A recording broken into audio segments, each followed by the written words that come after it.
சாம்பார் சாதம் செய்கிறத இப்போ நம்ம பார்க்கலாம். அதற்கு எதெல்லாம் தேவைன்னு பார்க்கலாம்.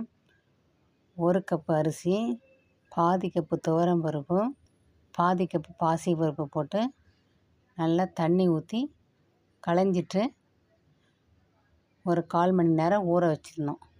ஊற வச்சுட்டு இப்போ 2 டம்ளர் அரிசியும் பருப்பும் சேர்த்து 2 டம்ளர் இருந்துச்சியா, மொத்தம் நான் 7 டம்ளரில் தண்ணி ஊற்றுறேன். தண்ணி ஊற்றி அதற்கு தேவையான காய்கறிகள் என்னென்னு பார்க்கலாம். முள்ளங்கி, பச்சை மிளகாய் ஒரு 6, கேரட், பீன்ஸ், உருளைக்கிழங்கு, பல்லாரி, சின்ன சீரகம், மஞ்சள் தூள், கத்தரிக்காய், தக்காளி பழம், பூண்டு ஒரு 8 பல், தக்காளி பழம் 2. இப்போ அந்த தண்ணி களைஞ்சி அளவு தண்ணி கூட நம்ம இந்த வெட்டி வச்ச காய்கறிகள் எல்லாத்தையும் உள்ளே போட்டுக்கலாம். அதுக்கு மசாலா என்னென்னு பார்க்கலாம்.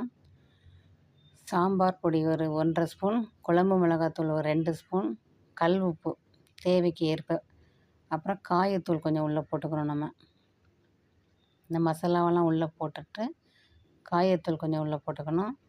அப்புறமா நம்ம எங்கள் வீட்டிலே கொஞ்சம் பசலைக்கீரை இருந்துச்சு. அந்த பசலைக்கீரையை நல்லா கழுவி சின்ன சின்னதாக கட் பண்ணி அதையும் உள்ளே சேர்த்துக்கலாம். நல்லா சுவையாக இருக்கும். இதை நல்லா மிக்ஸ் பண்ணிவிட்டு ஒரு 5 விசில் போல் நம்ம விட்டுடலாம். 5 விசில் விட்டுட்டு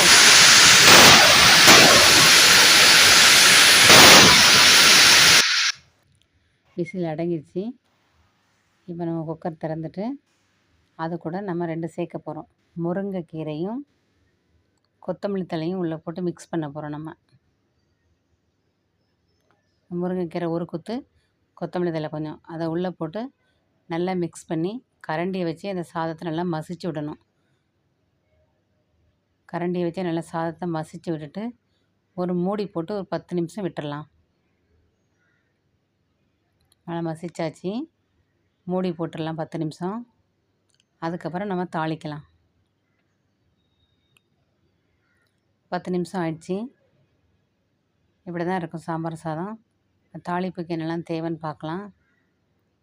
ஒரு வெங்காயம், சின்ன வெங்காயம் எடுத்துக்கலாம், பெரிய வெங்காயம் எடுத்துக்கலாம், வத்தல், கருவேப்பிலை.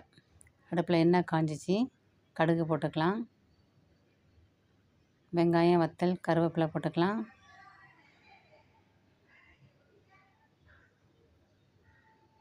நல்லா பொன்னிறமாக வந்தவுடனே அந்த சாதத்தில் நம்ம ஊற்றிக்கலாம். இப்போ சாம்பார் சாதம் சுவையாக ரெடி ஆகிடுச்சு.